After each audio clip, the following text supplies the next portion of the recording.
na dumating sa atin last week. Okay, kasi naka-sale to ngayon guys. So, papakita ko sa inyo isa-isa kung ano yung mga WE na naka-promo natin. Starting with 1911 Floral. Okay, so lapit mo brother. Short ano lang tayo, discussion about the unit. So, itong si Floral guys, naka-metal slide, metal yung lower frame niya. Ito yung top view niya. And then threaded din yung outer barrel niya. So compatibility ng magazine, compatible siya sa standard WE 1911 magazine. So for the price, ang price ito ngayon is 8K and then may less 500.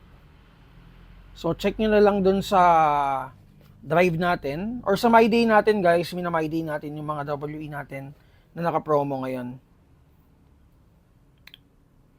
Isa to sa mga pinakamabibentang unit sa atin ngayon. By the way, single stock pala siya. So around mga 16 or 17 rounds.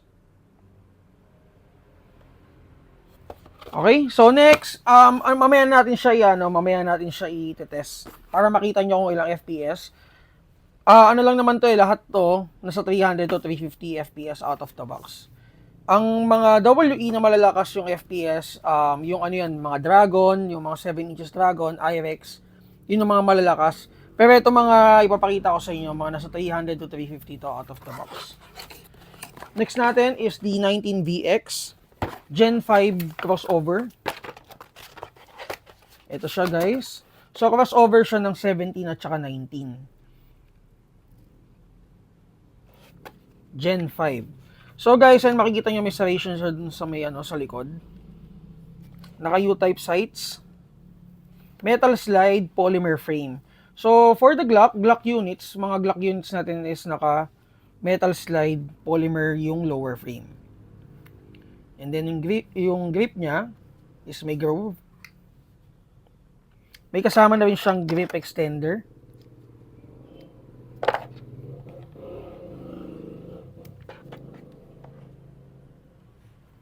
And then magazine capacity is 26 rounds.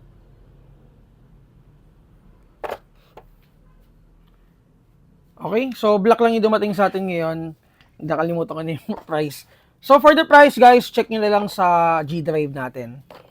And then next, itong WE High Kappa T-Rex. Ito yung pinakamabentang high kappa na meron tayo sa WE. Naka metal slide, metal yung lower frame niya. Naka fiber optic sights, front sights and rear sights. With 45 ACP markings dun sa outer barrel. Threaded din yung barrel niya. So for accessory attachment. Like tracer, suppressor, compensator. And may underrail na rin siya for flashlight or laser attachment. Naka magwell na rin.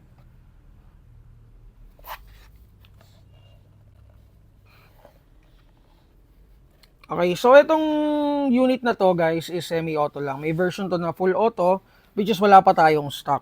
And then pakita ko sa inyo yung color black nito. Ito yung color black, T-Rex High Kappa 5.1 black. Ito siya guys.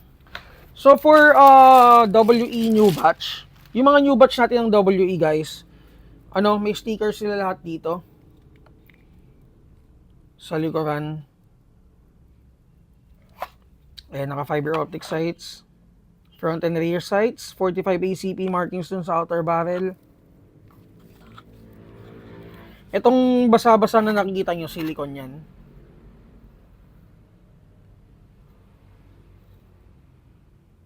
Ayan, napaka-pogi. Test natin. Check natin kung ilang FPS. So for the price, ito guys ito mga papakita ko sa inyo WEs naka promo. Okay? So malaki yung binawas natin diyan sa mga 'yan. Kung kung madamihan niyo kukunin niyo, sabihan niyo lang ako. Pwede ko pang bawasan 'yan kasi sa mga reseller namin, iba yung presyo. So para sa mga gusto mag-wholesale and resale, mag-PM kayo sa amin guys. May group chat tayo dyan para sa mga reseller natin. And wholesaler natin. Iba yung presyo nun, guys. Yun na yung mga pangmadamihan na talaga. Okay, test natin. T-Rex High Kappa Silver.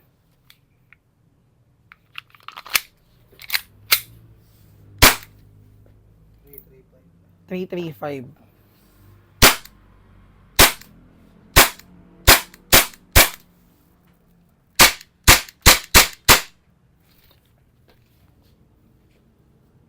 Okay. So, ayun, nasa FPS niya nasa 300 to 335 out of the box. Ginamit nating BB is 0.20 and then yung gas natin is Puff Dyno 12 kg. And then guys, ito pala nakalimutan ko sabihin, may kasama siyang base plate for optic attachment. Ang kasya dito is Dr. Sights. So, again, pwede nyo siyang lagyan ng reflex sights. Then, punta tayo doon sa ibang units. Hindi ko na ikitest to guys ha, kasi the same FPS lang naman din. And the same performance. Ano bang meron tayo? Ito 1911 guys. Lapit mo konti dito. Single stock. Color brown yung grip niya. 45 ACP markings sa outer barrel. Classic look. Metal slide, metal lower frame. And then threaded yung outer barrel niya. For the parts naman, sa WE, hindi naman kayo mahirapan na humanap ng parts dyan kasi may mga parts naman tayo dito sa store. Pero syempre may mga units na sobrang or out of stock yung parts. Talaga mag-aantay tayo guys. Pero ano naman kami, regular naman kami nag-i-stock ng mga parts ng WE kasi sobrang daming WE user. Ito guys, kung gusto niyo ng full auto or kung naghanap kayo ng full auto unit, ito meron tayong Glock 18 Type B. Type B means Gen 4. Ito guys, G18. Ito guys, may full auto to. Ayan, may selector siya. Ito, semi-auto and then full auto yung nasa baba. And then kung mapapansin nyo, yung G18 may markings. 18C tactical. And then dun sa taas, open yung taas niya. Pag lock, naka metal slide, polymer frame yung frame. And then may under rail na rin siya for attachment. For accessory attachment. And then yung kaibahan ng Gen 3 to Gen 4, G18 kasi wala pang Gen 5 eh. Gen 4, Gen 3, yung ano lang niya guys, yung groove lang nung grip. And then wala siyang kasamang ganito, grip extender. Pag Gen 4, Gen 5, dun sa ibang Glock, may kasamang grip extender guys. And then magazine capacity ito. 26 rounds. And then aftermarket may long magazine tayo kung gusto niyo mag long magazine. Meron tayong long magazine. And then for kit, for sure, karamihan sa inyo gusto din mag-kit, yung mga nag-Glock sa inyo. Meron din naman tayong kit, slong kit, meron tayo. And then yung other original kits natin, meron din tayo dito sa store. So again, Glock 18 Gen 4. Ito, may full auto to. Test natin yung ito, katulad niya to, halos, ito. Ito naman kasi, yun nga, nabanggit ko kanina, crossover siya ng 17 at saka 19. Kung mapapansin nyo yung grip niya, pang 17. And then yung haba niya is pang 19. Gen 5, ito Gen 5 kasi ito guys eh. Kaibahan niya doon sa Gen 4 is, si Gen 5 is, lapit mo konti. May siya, yung mga edges niya is medyo pa boxy type. Yun lang naman, pero performance and parts the same naman guys. Ito G17 yung parts ito. Test natin. Ilan? 341, mas mataas pa siya dun sa sa T-Rex. G19 VX guys. Iba pa yung G19X iba pa yon. Mas nauna yon. Ito na yung latest version ng crossover ng 19 VX guys. And then ito, G17 Type B. The same the same appearance sa 18 guys. Gen 4 din siya. Ang kaibahan lang nito is si 17 walang full auto. Si 18 may full auto siya guys. Pakita ko sa inyo. Again, lahat tong papakita ko sa inyo yung mga latest WE natin, naka-sale to guys. And kung gusto mag-reseller ng store, mag-PM ka lang sa page natin. Ito, 17 tactical. Yan, may markings. Iba-iba eh. Kasi yung Gen 5 naman ng 17, walang markings. Mamaya makikita nyo yun guys. Ayan, ayun lang yung kaibahan niya. And then may serration dun sa likod. Meron din naman pala si 18.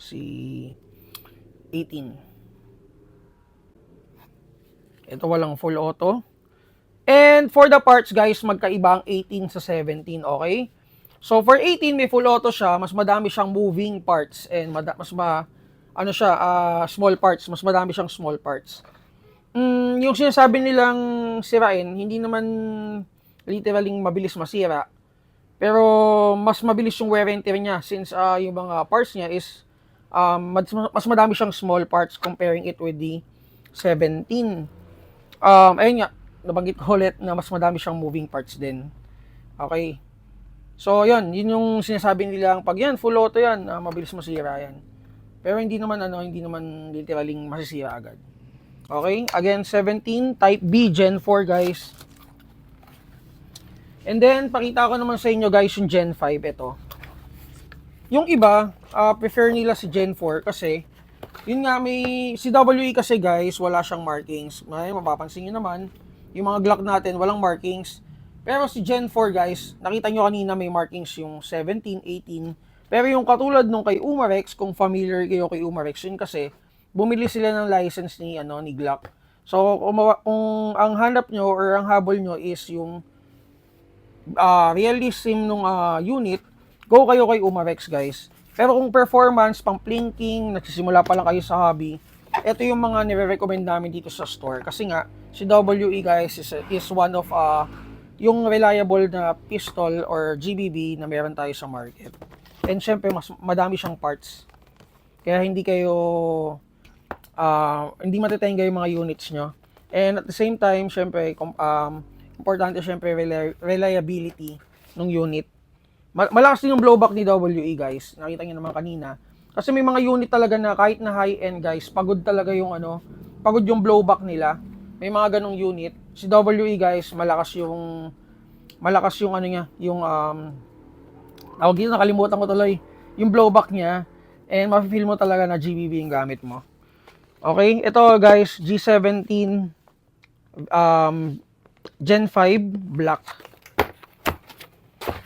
Si Gen 4 at si Gen 5 the same price, 5.5. Check niyo na lang from from the price 6.1. Ayan, so wala siyang markings. Hindi tulad ni Gen 4 kanina may markings siya ng 17. And then same with the Gen 5 19VX. Yun nga, medyo pa-boxy type yung itsura niya. Doon sa mga edges doon yung makikita yung differences nila. Pero performance, FPS, out of the box, guys, the same lang yan. Gen 5, G17 Gen 5. May kasama siyang grip extenders. Magazine, the same lang din naman, guys. 18, 17, the same magazine.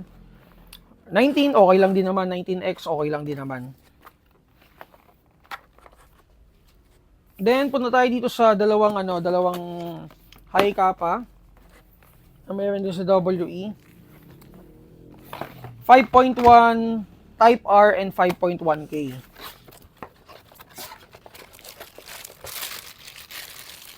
Ito yung base unit ni WE pagdating sa mga high kappa. Naka-metal slide, metal yung lower frame. And then, 45 ACP, markings dun sa outer barrel, the same with T-Rex high kappa. And si 5.1R may marking siya sa slide, guys. Ayan.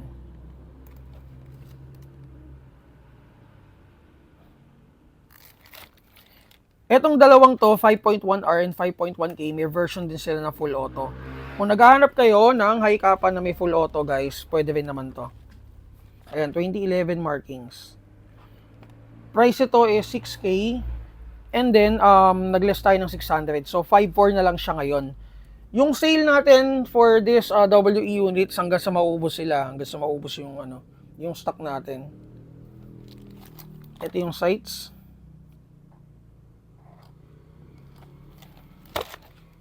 And then, ito yung 5.1K. Guys, ito rin pala, reminder lang din pala doon para sa mga newbies na mag-start pa lang maglaro or mag-plinking. Guys, don't forget na may hop-up system to. Yung hop-up system, kailangan nyo talaga i-calibrate yon. I-check nyo na lang sa YT kung paano siya i-calibrate. Okay, so ito yung 5.1K, mas aggressive siya comparing it with the 5.1R. Pero the same spec yan guys, the same yung haba, the same internal parts, magkaiba lang ng appearance. Ito mas aggressive yung looks niya. May underrail na rin siya for attachment. Threaded OB, 45 ACP markings, metal slide, metal frame. Okay, so ito silang dalawa guys. FPS out of the box, ayun nakita niyo naman si T-Rex High Kappa. Ganun din yung FPS niya out of the box. Parehas sila ngayon, 6K less 600. Ano nyo na guys, samantalahin nyo na habang madami pa tayong stock ng WE. Kumbaga kung kukuha kayo ng medyo kanina pa to. Medyo budget meal na unit. Try nyo i-consider si WE kasi onti na lang naman idadagdag nyo eh. And ayun nga, when it comes to reliability guys, sobrang reliable nito mga GBB na to. Okay? So yun, balik tayo dun sa hop. Guys, talagang kailangan i-calibrate nyo sa field or kung saan man merong open space yung unit. Hindi po pwede kasi dito sa store. Kasi itong store natin, hindi naman tayo makakapag-calibrate or hindi natin makikita yung trajectory ng BB natin. Mas maganda sa open space or open field para makita nyo talaga yung performance ng unit and kung gaano kalayo yung inaabot niya. Okay, so check nyo na lang yung hop-up system. Medyo mahabang paliwanag yon. Pero yun nga, kailangan nyo matutunan yun guys. Okay, so guys, again, WE units, makikita nyo sa Google Drive natin. Ito pala, floral, di natin na-test. Teka, iabol natin to. 1911 floral. Ito yung gamit ni nino nga ba to? Ni Coco Martin. Kung nanonood kayo ng Batang Pokeops. Kaya po. Check natin guys kung ilang FPS.